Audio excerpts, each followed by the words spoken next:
O Inteiro Teor está de volta abordando o tema crimes aeronáuticos. Esse é o nome do livro do juiz federal Marcelo Honorato, que atua na seção judiciária de Marabá, no Pará. O juiz foi piloto da Força Aérea por 20 anos e investigador de acidentes aéreos pelo CENIPA, Centro de Investigação e Prevenção de Acidentes Aeronáuticos. Um dos temas abordados no livro dele é a responsabilidade criminal nos acidentes aéreos. Confira a entrevista realizada pela repórter Vera Carpes. Nosso entrevistado de hoje é o juiz federal Marcelo Honorato, que atua na seção judiciária de Marabá, autor do livro Crimes Aeronáuticos, e foi piloto da Força Aérea por 20 anos e investigador de acidentes aéreos pelo CENIPA, Centro de Investigação e Prevenção de Acidentes Aeronáuticos. Bem-vindo, doutor Marcelo. Obrigado, Vera. Um dos temas abordados no seu livro é a responsabilidade criminal nos acidentes aéreos. Nesse aspecto, são criminalizados em caso de acidentes mecânicos, pilotos, operadores de voo. Como que é essa questão da criminalização?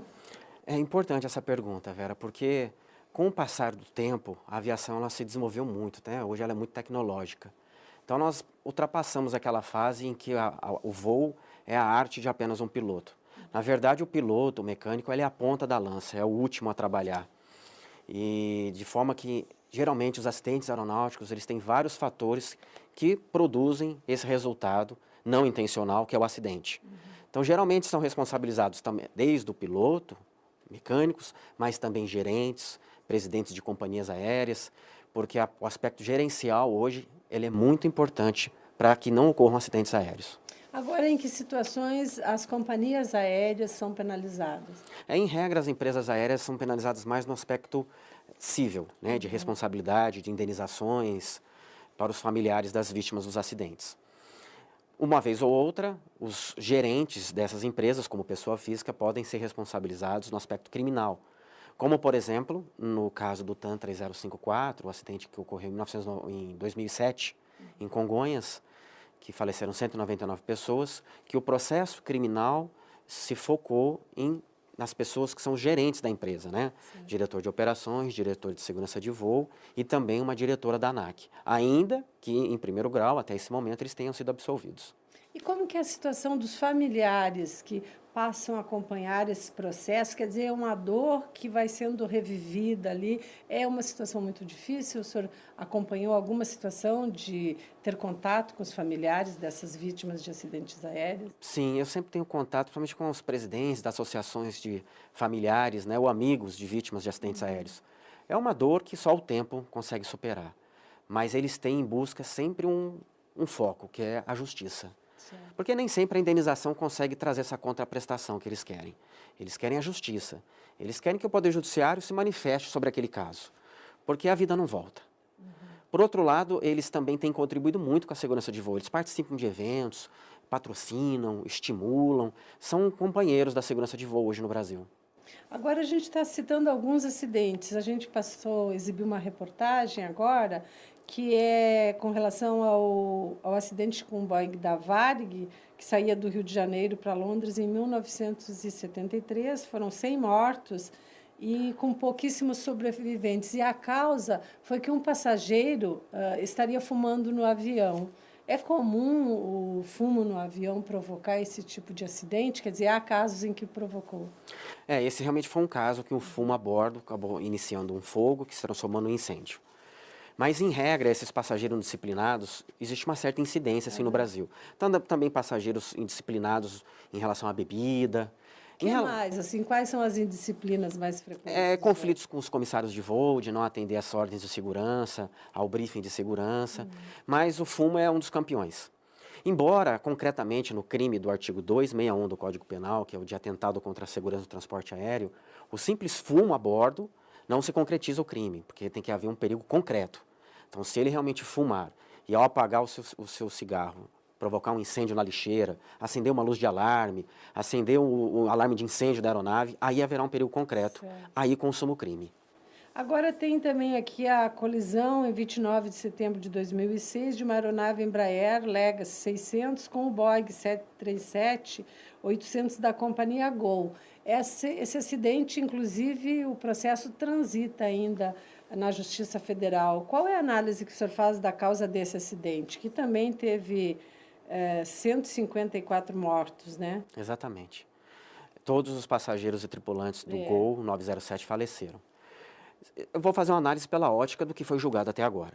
Né? Então, de acordo com o que foi julgado na Justiça Federal, houve negligências em relação aos controladores de voo, ao não se alertarem pelo desligamento do transponder da aeronave do Legacy, e também houve, segundo as sentenças e os acordos até o momento, uma negligência dos pilotos do Legacy que desligaram de forma inadvertida, ao que tudo indica, o transponder, e não monitoraram os instrumentos de navegação, porque esse desligamento do transponder ele percorreu por quase 1 hora. E 1 hora de jato, na Europa, por exemplo, você consegue transpor 3, 4 países. Então foi durante muito tempo em que se não teve uma atenção devida para o voo, que é uma atividade de risco, né? Uma atividade que tem que ter muito cuidado. Então os controladores, eles estão ainda os seus processos aqui no TRF da primeira região. E em relação aos pilotos, transitou em julgado agora, recentemente, a sentença de condenação aos pilotos para 3 anos e 1 mês de condenação. Transitou com a decisão recente do ministro Gilmar Mendes. Eu, se fosse familiar, acharia muito pequena essa condenação. Exatamente. Por ser um crime culposo, ou seja, o resultado não intencional, ele cai na regra geral de penas baixas. Então, realmente, os familiares têm essa sensação de injustiça, porque penas são baixas. Por outro lado, esse caso ele trouxe uma ponta de envergadura, um diferencial. Em regra, no Brasil, os crimes culposos, condenações de crimes culposos, permitem a conversão da pena em penas alternativas. Prestação de serviço à comunidade, o que daria um sentimento ainda maior de injustiça, né, para os familiares. Nesse caso, o tribunal aqui da primeira região, e foi confirmado pelo STJ, pelo STF, não foi permitida essa conversão, por falta de um elemento, a suficiência da pena. Considerou o tribunal, será que a pena de 3 anos e 1 mês, convertida em prestação de serviço à comunidade, é suficiente para um fato de 154 mortes? A resposta foi negativa, né? Não, não é suficiente. Então, foi um outro freio, né, realmente, para se dar um pouco uma resposta mais efetiva para a sociedade. E quais são as causas de insegurança na aviação brasileira? Olha, além do aspecto que a gente vê de manutenção de aeronaves, né, de julgamento do piloto, de gerenciamento da segurança, nós temos alguns elementos externos também, que são as construções, são os aterros sanitários, a soltura de balões, que no Brasil são muito perigosos, rádios clandestinas, né, ainda que comunitárias, existe um entendimento, hoje está se superando que as rádios comunitárias não trazem um perigo à aviação, é lenda, traz um perigo muito grave. Agora, uma preocupação que eu tenho sempre quando eu viajo é que, embora os avisos dos comandantes, da aeromoça, para desligar o celular, os equipamentos eletrônicos, sempre tem alguém que não desliga e vai dando uma angústia. É verdade. Qual que é o real perigo de não desligar o celular? Que interferência pode dar num voo, por exemplo? Ele pode atrapalhar principalmente os sistemas de navegação. Quando o avião está voando em condições atmosféricas que o piloto não consegue visualizar os obstáculos, seja dentro de nuvens, ele só utiliza os instrumentos de bordo. E esse celular, eventualmente, pode interferir. Então, ele pode ver uma informação de que ele está na proa 120 e, na verdade, ele está na 100 porque aquele celular está interferindo. Quer dizer, uma pessoa, por teimosia, está colocando em risco a tripulação inteira. Pode ocorrer. Pode ocorrer. Agora, as aeronaves mais modernas atualmente já têm dispositivos que conseguem anular isso. Certo. Então, a tecnologia, ainda bem, né, está avançando e conseguindo conviver o celular com a aviação. Agora, com relação, doutor Marcelo, à legislação, existe alguma inovação legislativa sobre a investigação dos acidentes aéreos? Excelente, Vera. Realmente, nós temos o Brasil hoje como destaque no cenário mundial, a aprovação da Lei 12.970, que alterou o Código Brasileiro de Aeronáutica e trouxe uma garantia fundamental para a investigação de acidentes aéreos no Brasil. A separação da investigação aeronáutica, realizada pelo CENIPA, e a investigação criminal. Porque a investigação aeronáutica ela se utiliza de contribuições voluntárias, espontâneas, às vezes é o familiar do piloto que diz que ele estava tomando um remédio, ou o próprio piloto que diz que fez isso ou fez aquilo, mas com a garantia de que sua informação vai ser utilizada apenas para prevenir futuros acidentes. Não pode ser utilizado para autoincriminação. E essa lei, então, separou as duas investigações, se comunicam apenas os dados fáticos. Por exemplo, o dado da caixa preta, né, os dados de gravação de voo. Esses, a polícia vai ter acesso, e o CENIPA vai ter acesso. Agora, essas informações especiais, as análises que o CENIPA faz, essas são separadas. E o Brasil hoje se destaca no mundo com essa vitória da segurança de voo, né? Agora, de que forma a sua experiência como piloto durante 20 anos e mais investigador também de acidentes aéreos pelo CENIPA contribuiu para a elaboração deste livro aqui e que outros aspectos foram abordados? Ah, sim, me ajudou muito, porque eu trabalhei na área de investigação de acidentes aeronáuticos e sempre gostei do direito criminal. Eu trouxe, então, os casos reais da aviação brasileira e como foram julgados, como foi dosada a pena, como se concluiu se houve culpa ou apenas um erro humano, porque muitas das vezes nós erramos, né? O homem, ele é falível e o erro, simplesmente o erro, ele é um fortuito, não é culpa. E esses casos eu trouxe para o livro, procurando ilustrar o direito criminal. Porque se fosse apenas dizer do direito criminal, nós temos excelentes autores no Brasil. Então eu quis trazer esse diferencial, trazer o mundo da aviação para dentro do direito criminal, para auxiliar, né, os colegas, os promotores, a terem uma visão mais cartesiana e mais real da aviação. E como que é o trabalho dos juízes? A gente está no judiciário, né? No acompanhamento desse processo, na questão de informações, como é que é o trabalho do judiciário com relação aos acidentes aéreos? É um trabalho que tem uma grande limitação, que é a perícia, né? Porque é um trabalho, o juiz, para ele julgar o caso, ele tem que ter uma boa prova. E a prova no acidente aeronáutico é a perícia. Então, a grande exigência do magistrado é saber bem conduzir como serão realizadas essas perícias. Muitas das vezes, essas perícias serão realizadas até no exterior. E com o apoio dos órgãos de investigação, também da aeronáutica, tem se dilatado mais essa comunicação, né? Ou seja, o juiz hoje ele tem conseguido provas de boa qualidade por causa desses tratados internacionais. E que outro caso emblemático, ou outros casos, o senhor traz e registra no livro? Nesse livro também tem o TAN 283, que é uma aeronave que decolou de São José dos Campos para São Paulo, e houve uma explosão, houve um explosivo que foi colocado, e inclusive um dos passageiros foi jogado para fora da aeronave. É um processo que está correndo na Justiça Federal de São Paulo, também ele está no livro. E vários outros casos pequenos, às vezes desconhecidos da gente, do dia a dia, mas que ilustram, para que o juiz, o operador do direito e também o operador aéreo consiga visualizar mais concretamente a norma penal. Porque a norma penal ela é muito abstrata, né? É difícil, às vezes, nós conseguimos mensurar até onde ela vai, até onde ela tem que parar. Agora, para o tripulante, qual que é o conselho prático, então? Para o tripulante é se ater às normas de segurança. É fazer de tudo para que o voo ocorra de forma correta. Mas essa é a mentalidade deles. E até porque existe dentro do transporte aéreo uma cláusula implícita em todo contrato, que é a cláusula de incolumidade.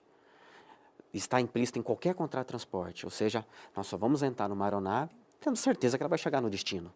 E esse, inclusive, é fundamento de responsabilidade civil das empresas, né? Elas são obrigadas a indenizar em caso de um acidente aeronáutico, salvo algumas exceções que quebrem o nexo de causalidade. Mas, em regra, a responsabilidade é da empresa. Então, esse livro, ele traz essa oportunidade para que os tripulantes consigam visualizar algumas condutas que uma falta de cuidado pode gerar uma responsabilidade criminal. Certo. E quem interessar no seu livro, está aqui, Marcelo Norato, Crimes Aeronáuticos, nas livrarias. E qual é o outro endereço? Pode também por e-mail, crimesaeronáuticos@gmail.com.br. Não, apenas .com. .com. Certo. Obrigado pela participação no Interteor e volte sempre. Daqui a pouco a gente volta falando sobre a importância de se preparar para a aposentadoria no quadro da Universidade Corporativa da Justiça Federal. Já, já.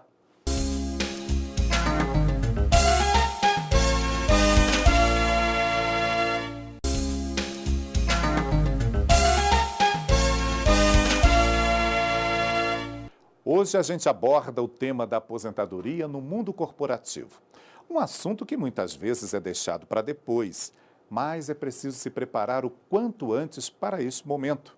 Acompanhe a reflexão no quadro Universidade Corporativa.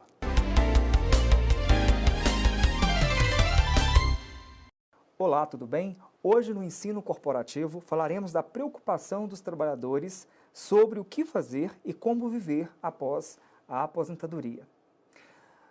Quando pensa no futuro profissional, pessoal, qual é a questão que surge com maior frequência? Já planejou como será a sua vida quando deixar de fazer o que você faz hoje? Se aposenta no mês que vem, no ano que vem, daqui a 10 anos, não sabe o que fazer? Esse é um dos maiores receios de muitos trabalhadores. Muitos deixam para tratar dessa questão quando ela bate na sua porta. Mas ela nunca virá só. Junto vem outras questões, como a idade, a ociosidade e muitas outras questões. O futuro se planeja no hoje. Comece a pensar e mover o seu presente para questões que darão satisfação a você no futuro. Planeje. E planejando, precisamos entender que um problema só é um problema quando não temos um plano. Cria um plano e terá um desafio, uma oportunidade. A grande questão é planejar e executar.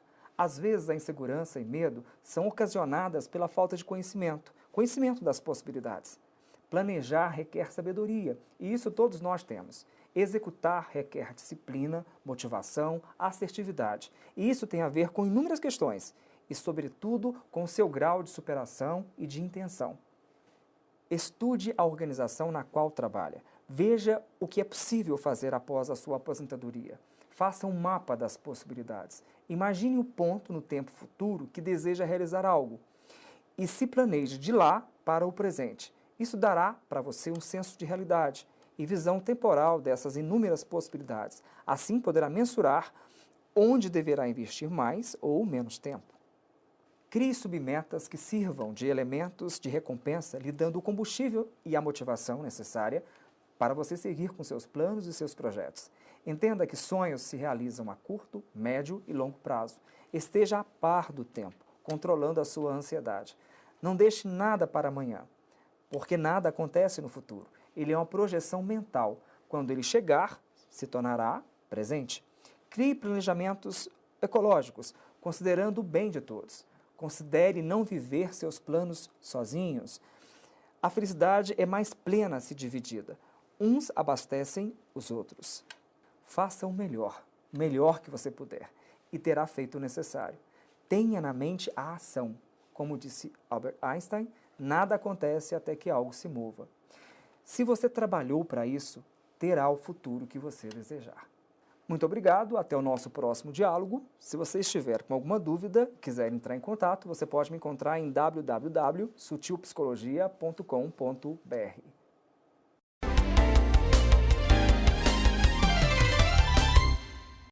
O Inteiro Teor fica por aqui. As sugestões podem ser enviadas para o e-mail inteiroteor@trf1.jus.br.